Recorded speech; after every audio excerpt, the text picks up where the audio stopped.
Hello everyone, it's 10 Types, and Pokemon just revealed some pretty crazy cards. I have not designed the thumbnail yet, but I imagine it had three different categories of cards. A really, really good card, which we'll get to at the end. Then when I say really good, it's like one of the best cards I've ever seen. Maybe I'm overreacting a little, but I don't think. I mean, it's absurd. It's pretty absurd. Because I recently talked about Blood Moon Ursa Luna EX, which was an absurd basic, just stats wise. This is an absurd stage one stats wise, and we'll get to that. But then also some weird combo. I think we'll talk about that first, and also some control cards because Pokemon likes printing control cards. So there are a few more of those.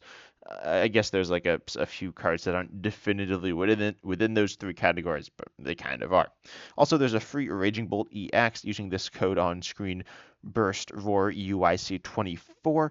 Um, let's see, it works till April 15th, and only 100,000 copies are available. Yeah, I imagine you will be able to get that when this video comes out, or probably a few days after. So yeah, Burst Roar UIC24, all one word. The capital B in Burst and R in Roar are capitalized, and UIC is all capitalized. It's on PokeBeach, it's on different places, but yeah, it's the illustration there. Here you go. Yeah, it's a cool looking card. So, anyways, let's just hop into the new cards though. The Palafin was revealed first in in a few different ways, but we'll do like the way which cards are normally revealed, which is in Japanese first, and they're translated. There is this Diplin, which we'll talk about in a second, and I'm not exactly sure what its attack is. I think it's what it says here, but I saw on actually PCG Radio it was translated differently. It doesn't matter too much. We'll talk about it. But first of all, I guess we'll start with this stadium. That's probably the place to start. And so we got Festival Grounds. It's a stadium, and it says all Pokemon in play that have any energy attached to them can't be affected by special conditions. You heal all special conditions from Pokemon with energy as well. And yeah, it's fine. I mean, if you're really worried about special conditions, I guess it's the best way to counter them. But I mean, it's not that good. So that's fine. It's necessary for some other cards we're going to talk about, and yeah, it's fine. I mean, it's not like some insanely impactful stadium or anything, but it's a card you will need in play, as we'll see in just a minute, because we have, well, yes, Pokebeach says it here at the top. Three of the cards share a festival temperance ability that says they can attack twice in one turn, which are Diplin, Goldeen, and Swirlix. And I think the theme is that it's like a festival. So I think they're all food. I don't know. I don't know if they're saying like, oh, Goldeen's food, but Swirlix, that's cotton candy. I'm pretty sure, right? Swirlix is definitely cotton candy. And then obviously Diplin is an apple. It's a dipped apple. Or a caramel apple, I'm assuming. I don't know if they're dipped in other things. Anyway, getting sidetracked here. I guess we'll start with those three. Applin is not interesting. Seeking can do 15 discard a tool from your points active. That's a thing. And the last one, Slurpuff with Licky Lick. What is this? It does 90 for two coin flips. It does 90 per heads, and if they're both tails, then you confuse, so you get something, but not particularly impressive there. But the Swirlix, which is obviously a basic psychic, the Goldeen, which is a basic water, and then the Diplin all have the ability that lets them attack twice. The Diplin being a stage 1 and 80 HP. I guess that doesn't matter too much, but um, because there is no level ball, but you have the ability, and it just says if the Stadium Festival Grounds is in play, which is that one that removes special conditions and heals them and stops them. If that's in play, this Pokemon may attack twice every turn. If the first attack knocks out your opponent's active, you may attack again after your opponent chooses a new active, as opposed to just like attack into nothing or something. I don't know. But anyway, so this is the same ability as, or the same effect as we've seen on Jumpluff. Jumpluff did not require a stadium, but it was a little different. And then essentially the same as the ancient trait, call it Omega Barrage or Barrage. I'm not sure if the Omega is part of the name, but yeah, there's just like you attack twice, and quite frankly, it's really good with the technical machines and any other thing that lets you use another attack. Diplin is an evolution. There is a Relicanth that lets you copy previous evolutions. This Applin is not very good. Um, let's look here. If there is no, okay, there are no Applins legal in standard. There is another Applin that was revealed, which I guess is this one. So you can search for two Pokemon. That's not very good. But you do have this attack here, Do the Wave. And as I said, this might be translated wrong. I believe it is translated correctly. But anyway, it does for one grass 20 times the number of bench Pokemon you have in play. So if you have a full bench, which obviously you would want in this scenario, and in many cases it's pretty common to have a mostly full bench. But here you want to get all five in play, and so then you're hitting 20 times that, so that's going to be 100 times 2 is 200 to a single target, or if you take like a knockout with the first one, you're hitting 100 to 2, which is pretty nice. It gets Charizard, it one-shots Charizard. I think you do need a full bench. If you have a 4 on your bench, you're hitting 320, so you're a little short, but if you're hitting Charizard, this is good for against Charizard and against. Oh, so the other translation that I saw, which I think is wrong, but it's for the number of your opponent's bench, but I believe it is your bench Pokemon. So that is controllable and pretty nice. And so this attack's pretty okay. If you look at it as like 200 for one on a stage one, it's insanely good. If you look at it as like conditional damage and like decent damage, it's okay. But yeah, so that's pretty interesting here. It's not insanely good and does force you to kind of fill your bench, which can be bad, especially against like Lost Zone and stuff like that. Um, yeah, it's an interesting card though. And then we have a few more. So we got the other ones are worse. So they're basics. They're pretty bad in terms of their attacks. But you got Whirlpool, 10 for two colors. Flip a coin if heads. Discard an energy from your opponent's active. There's one interesting aspect to this card, and it's you can play it in control. I said there are control cards. This is not one of the ones I was mentioning. But you could attach a double turbo, get that stadium in play, and then all of a sudden you're probably discarding an energy from your opponent's active. There is currently a Bouffalant from Lost Origin, I guess, and it lost instant energy from your opponent's active, which is better than discarding, but it is 3 energy, and it does more damage, which is actually worse. You don't want to be doing damage. So, yeah, that's interesting. It doesn't see a ton of play, and I don't think this Goldeen will see much play in control, but you can use it for weakness coverage as well. Obviously not with double turbo because you're not hitting any damage, but you can use this for weakness coverage, I guess. It hits weakness on fire, but fire is not very good. I guess if they're running like some other Pokemon in Charizard, you could, but you're only hitting 10, right? So I'll discuss it more in a minute. Now, one thing, if you do have something that boosts damage, for example, if you have what's the tool, the maximum belt or choice belt or something, there are lots of cards. Then if you attach those that boost damage, or there's an Articuno as well that'll boost your damage. There are a few things. If you boost it, then you're essentially boosting it twice, which is nice. Outside of that, we have the last one, Swirlix. This is interesting. Again, same ability and sneaky placement for one psychic. Put 2 damage counters on one of your opponent's Pokemon. A tiny bit of snipe here. Obviously, this is pretty weak. I think this is better than Seeking. In terms of like actual damage and stuff. I mean, it does more for less energy. And you have more versatility. It will be stopped by Jirachi, and Rellor. But people don't really play Rellor, but it's stopped by Jirachi, which has played a decent chunk. And sneaking placement isn't super good, but turn one, I mean, there are some Pokemon that have 40 HP or less, so you can take a knockout. Notably, I'm looking at Flittle. Yeah, that's the pre-evolution to Espathra, and that's his play, right? There's a Flittle. I wonder if people are playing it a lot, but I think it's a pretty good card, and it is this Flittle. I clicked the wrong. This Flittle, which has free retreat, and is I think the main Flittle play. That's what I play when I play Spathra, and I've been playing a lot of that deck. Super underrated deck, but yeah, you can knock that out, which is kind of fun. For the most part, though, obviously you're not playing against that a lot, but it could be useful in certain scenarios. And then the big thing here, again, you have Psychic weakness hitting. You literally don't hit weakness with your attack, but TMs, right? So there are a few technical machines. There are 5 in standard, and they are all for colorless energy. So you just play colorless energy or grass for Diplin or psychic for Swirlix, but you don't need special energy for these special types of energy. And so you have Blindside. This does 100 to one of your opponent's Pokemon with any damage counters on it.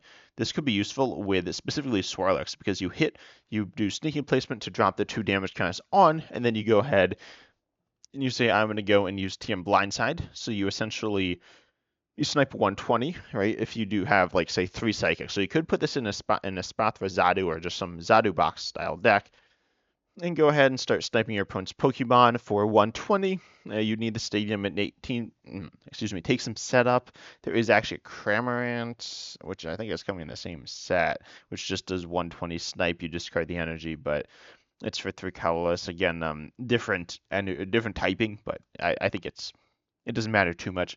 But you could do that. You could team blindside twice as well. So you set up and you get some damage. Say you Hawlucha your opponent or do something that places damage, and then you TM blindside twice, and then you're hitting sniping 200, which is really nice. And then we have TM Crisis Punch. This one's really insane. It's good in a lot of, it's mostly good in Lost Zone, but you can play it in other things. And notably, it does 280 for 3 colorless if your opponent has 1 prize remaining. The idea is that you just go ahead and you take a knockout on something like a VMAX, and then you can potentially knock out another V or something and take 4 prizes, or at least take 3 prizes by attacking with this twice, which is really useful. And yeah, so that's pretty interesting. And then I mentioned weakness. So if you are hitting weakness with either of these two damaging tools, you can do that. You can also double use one of these other TMs twice, notably TM Turbo Energize to set up. You do need the stadium, but if you get the stadium in play and the tool attached, potentially an expanded, you could with Usman Holler or something. But the idea is that you can just get a bunch of energy in play, and that's kind of cool. And then Team Evolution you could use to get stage 2s into play, but that seems kind of a lot of work. But then you could also use Team Devolution, which can devolve twice. So normally if your opponent has a Charizard that's evolved from a Charmeleon that's evolved from a Charmander, you like if you team devolution them, they're just going to play the Charizard back down unless they're knocked out by devolving. But here you can just evolve them all the way back down to the basic, which is kind of funny. I don't love the ones that don't do damage, but the ones that do damage are interesting. And obviously this sounds a little janky and inconsistent, so we have this Thwacky. And this Thwacky is really good. Its ability Bang Bang Drum. If your opponent's active has, or no, sorry, if your active has the ability Festival Temperance, the one we were looking at, you can use this, and you can use this for multiple Thwackies as well. Search your deck for a card and put it into your hand, then shuffle your deck. That's really good. So that's like absolutely insane. I think it's like if you're running this deck, that's really good. We've seen Pidgeot. Pidgeot's stage 2, and it's seeing a good chunk of play, and it's like a lot of play, and it's really good. And as I said, it's a stage 2. Same ability with no downside, but you don't need this Pokemon in the active. But you could literally do Thwacky and then have a Thwacky engine, and then just say get what are the retreat costs on these? They're both 1. So you could put a skateboard and then just send one of these Pokemon up into the active. Probably Goldeen if you're running not Psychic deck, and you send up Goldeen into the active. You don't even need this stadium, right? You just need this Goldeen. Then you go ahead, send Goldeen up with a tool, and then you use Thwackies to search your deck, and then retreat it, which is really cool. Kind of weird. There's a lot of weird stuff going on with these cards. There's a Rillaboom as well. Wood Hammer, my favorite attack, 180, 50 to yourself for 2 grass is actually pretty decent. And Drum Attack, 60 for 1 grass during your opponent's next turn. Defending Pokemon's attack is 1 colorless more. Its retreat cost is 1 colorless more. That's a little annoying. I think this Pokemon's actually pretty decent, but obviously it's not insanely good either. So that's pretty fun. And those are the fun, kind of weird Pokemon.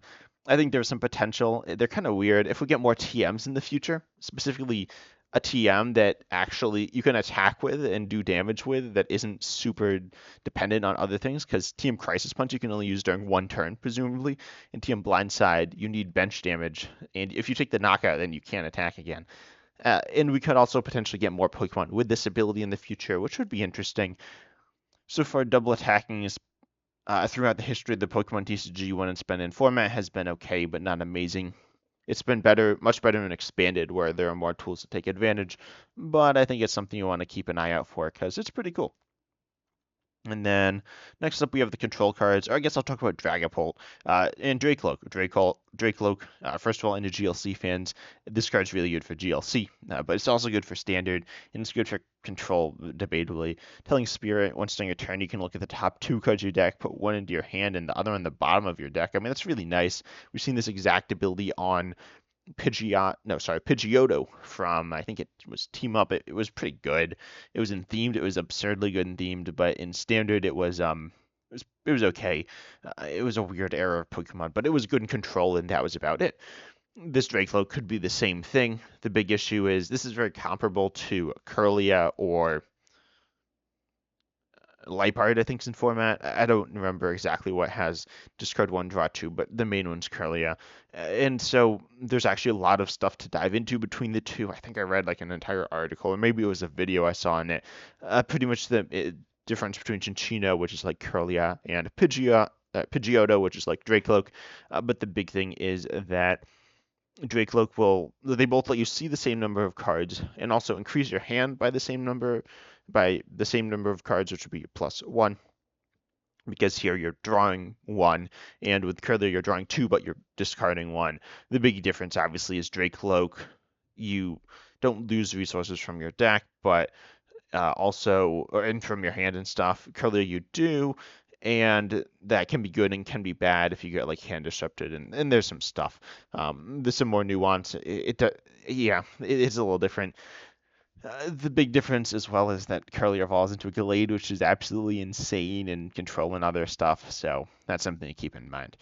And then we do have Dragapult EX. Dragapult EX is pretty interesting. It's a dragon type. It is Terra, but it's also Terra Dragon, which is kind of disappointing. The only Terra Dragon Pokemon we've said this, and then Dragonite.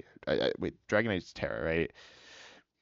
Yeah, it is. And they're both Terra Dragon, which is kind of boring, but that's fine. I'm pretty sure. If that's wrong, actually tell me down below if there's either a Terra Dragon, a Pokemon that is normally Dragon, Terra'd into another type, or the other way around, a Pokemon that is Terra, like, that is normally not another type that is Terra Dragon, but I don't think there is. Um, anyway, so we do see Dragapult here with Fire Psychic Energy. This is the first, I believe, Dragon Dragapult. So yeah, these are the energy types it will have, and it's immune to bench damage. Jet Headbutt does 70 for 1. Phantom Knife here for Fire Psychic. You do 200 to your opponent's active and put 6 damage counters on your opponent's bench in any way you like. This is really interesting. It's kind of like we've seen a lot of Dragapults. One thing I was watching a video by TCG Radio mentioned that there is this Dragapult you can discard your bench Dreepies and like snipe. That's kind of fun. It's kind of bad because I mean like you're discarding your Pokemon that you need, and not only for your attacker, but presumably Dracloak might also be your engine. So you're discarding stuff, which is bad. You're discarding stuff that you need, or you don't have it. Like then you're not doing anything. So this is a card that's kind of a weird card, but a fun card. But we've seen other Dragapults that do similar things. This is 120, 30 to the bench.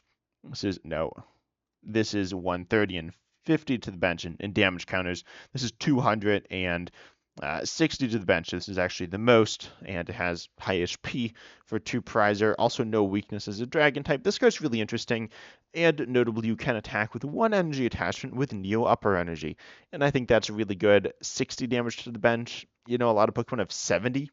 Some have 60, though. 60 is not a terrible number, but 70 is better, and then you can use Hawlucha to get there, but that's a little awkward, so, you need to kind of figure it out. But overall, a pretty interesting Pokemon.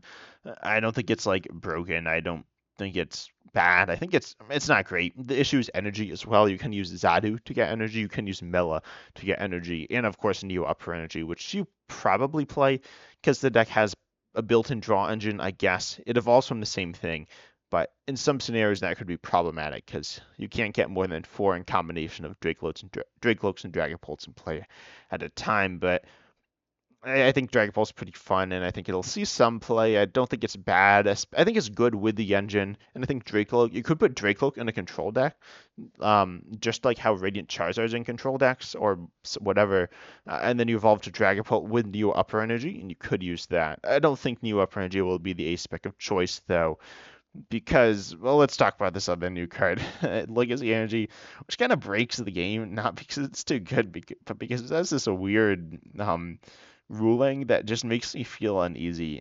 I just don't like. It's weird. So it's a special energy that provides every type of energy. So, but only one type at a time. This is already good. We've seen Luminous Energy. We've seen Aurora Energy. We've seen Rainbow Energy. So already it's directly better than all of those. Um, because there's okay, there are technically reasons when you want damage from Rainbow or you want to discard from Aurora. But for the most part, it's better than all those already, or at least as good. So that's really nice. You can just chuck this in any deck that would want that. It's only a one of, obviously, and you are losing out on the other ace specs, but there are times this could be pretty cool. We don't have Bronzong and stuff like that, but still. And then it has another effect here. As long as this card is attached to a Pokemon, when that Pokemon is knocked out by damage from an opponent's attack, your opponent takes one less prize card. But you can only use this effect once per game. I don't like that they said you can only use this effect once per game. That seems kind of silly to me. I feel like they should have just treated it like a Prism Star and Lost Zoned it. This is so weird. I mean, like, I've never seen this before. Is this a thing that I've seen? I don't think so. Obviously, I mean, we've seen V-Star powers and we've seen GX attacks, and so those are once per game, but we haven't seen it as just an effect of a card, which is kind of jarring to me. I'm pretty sure that you can't just like in expanded. I don't think you can Pokemon Ranger and then reuse this. I mean, in expanded you have Life Dew as well, which is a tool. The idea is if you recover this, you can't recover this and never go any prizes, which I guess is fair. I mean, that makes sense. And of course, logically, this is good in Control. It is good in Lugia as well, and it's good in I mean, it's good in any deck, right? It's pretty good in any deck. Obviously, you probably it's not as good as Prime Catcher in most decks, and in Control, Hero's Cape might be better. I don't know though. I think this. I'm not sure. I'm certainly on the fence. I really like Legacy Energy though, and if it gets like discarded, there is Enhanced Hammer. That's something that's important. There's Enhanced Hammer, but there's also Lost Vacuum, right? So Legacy Energy, if this is discarded and its effect is never triggered, then you can still use it. You can use it exactly once. You can use it no times, but you can use it once. And so if it's discarded before the knockout or the effect doesn't trigger, then then you can use it again, right? So if you get Template Synod and it doesn't happen, then you can use this later. I'm saying again, you can attach it again and get the effect the second time because you didn't the first time. So that's pretty interesting, pretty powerful, and there are more control cards. Do not worry. I know some of you are like, no, the Pokemon's not printing enough control. So I'm just looking, what is... Oh yeah, there's Palafin. We need to talk about that. So, but first of all, we've got Waking Whistle. And so it's an item card. Look at the top five cards of your opponent's deck. Put any number of basic Pokemon you find there onto your opponent's bench. Opponent shuffles the remaining cards back into their deck. This is obviously good for Snorlax control, Mawile-based control decks, or a mixture of the two. That's not uncommon. And anything, right? It's pretty good in any deck. It's not necessarily high enough value in any deck, but getting Pokemon into play is nice to boss trap them, to boss target them for prizes, to just clog your opponent's bench. I mean, it can always be nice, but this is really important because previously, so we have Erica's Invitation and Mantine. Mantine is not a trainer, it's a Pokemon, but it will get Pokemon into play from your opponent's discard. Erica's gets them from their hand. Obviously, if they're already in play, then you don't need to get them into play.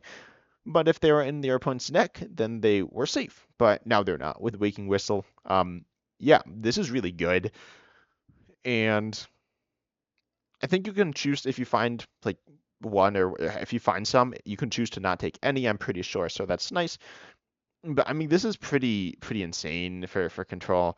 Um, I feel like a lot of decks run a lot of basic Pokemon. I mean, let's take a look at Charizard, which to me is just the first deck that popped into my mind. Here we go. Charizard. No, that's not Charizard. Charizard, you have 5, 6, 7, 8, 9, 10, 11 basic Pokemon, and of those, you don't want Manaphy and don't want Jirachi in play. It does run Squovit, which complicates things, but you don't want Manaphy and Jirachi in play. You really don't want the Bidoofs in play either. They're not terrible, but they're certainly not that good. You can't attack with all of them, right? So you're going to run out of energy. And even if you have four, you can attack with four Charizards, you just can't.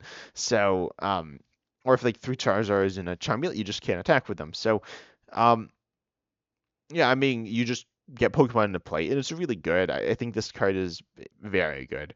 I think it's obviously good in control. I mean, this is blatantly a control card. It's not like kind of a control card.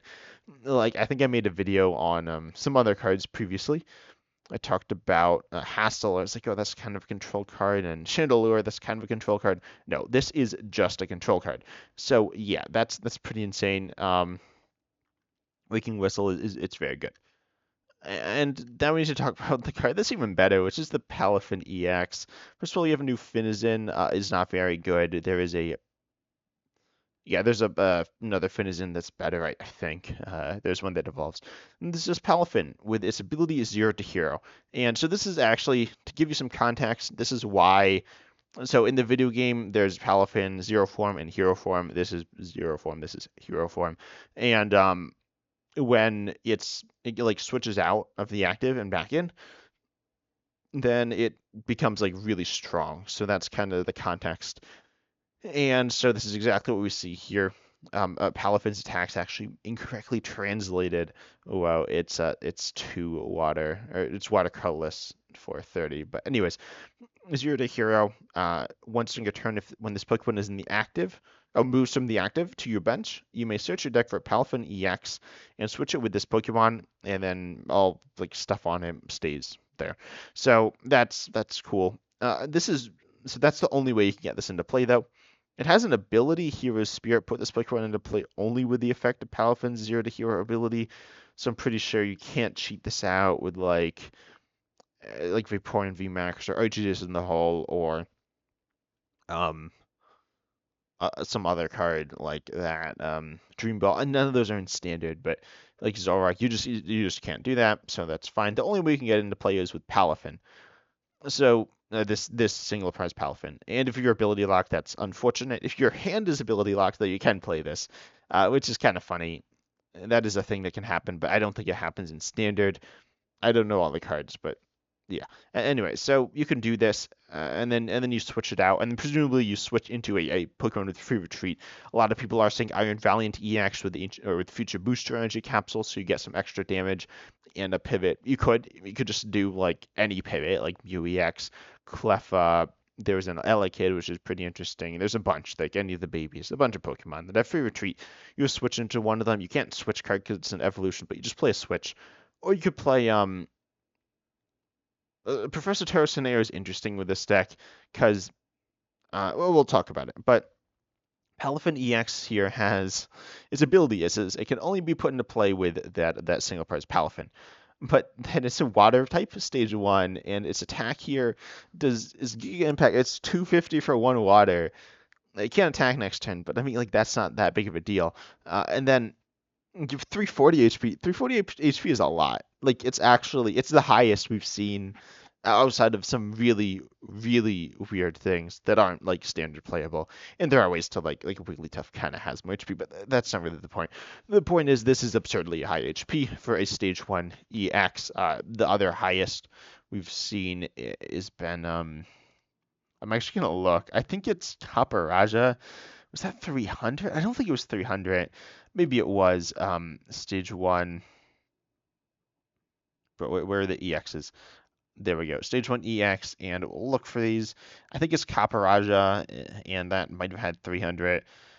Wigglytuff, as I said, it does have like a big HP. Yeah, Caparaja does have 300 and takes 30 less. So it's not like completely. It's pretty high. I mean, it's still 40 higher. And Palafin, I mean, it's really high HP, right? Things aren't one-shotting this very often. You could Hero's Cape to give you 440, but you don't need that. I mean, you're at 340 already. And 250 for 250 isn't like one-shotting everything, but it's still very good. I mean, Arceus V-Star is good. Giratina's V-Star is good. Giratina hits more, but not that much more. It's a better number. 280 is better than 250. It's kind of a damage threshold, but I mean, that's why people are saying, oh, you compare this with Iron Valiant EX. But this is really good. So you can attack next turn. You might want to then Professor Taro's scenario. You can't play it back down, so you will need to get it back into the deck. So you may to Ultra Ball. It may get a little weird, but I mean not that weird. Oh, one thing you could do, you could pair this with the Swirlix, or maybe not the Swirlix, with the Goldeen, and then you have Thwacky, and then you just go with those. I mean that would be interesting. You'd stick a rescue board, I think is the card. I probably said it wrong before, but yeah, the tool that gives you one less retreat. Go ahead and you just retreat into or yeah, then you get any card out of your deck, or maybe you need two cards out of your deck, and you go back into Palafin. So that's pretty insane. Palafin EX. You will need to obviously be switching a lot. It can get kind of costly, honestly. I know that, but it still seems really good. I mean, this is like Palafin EX is without even without Professor. There is no Cheryl, which is good for this, but um, yeah, this is still a pretty absurd, pretty insane. 250 damage for one is really good, and 340 HP is like really good. Uh, I recently looked at Blood Moon Ursaluna EX, which is just so good. It was very cheap. It was a cheap attacker, um, good damage and good HP. It was a basic. This is a stage one and a little more awkward to get into play, but it's like you need to switch a couple of times. But that's not crazy. I mean, decks do that right now anyway. So I think Palafin is kind of broken. I actually think Thwack is really good. I at first I thought it wasn't that good, but I think it's really good because it's a stage one and you need a basic in the active. I think this is really those cards are really good, and then I mean like the control stuff's really good as well. But anyway, I'm interested in hearing your thoughts down below. I hope you enjoyed the video. If you did, consider liking, subscribing, clicking the bell, all that good stuff. As I said, comment down below your thoughts because I'm really interested in hearing what you think. And as always, I'm excited to see you in the next video.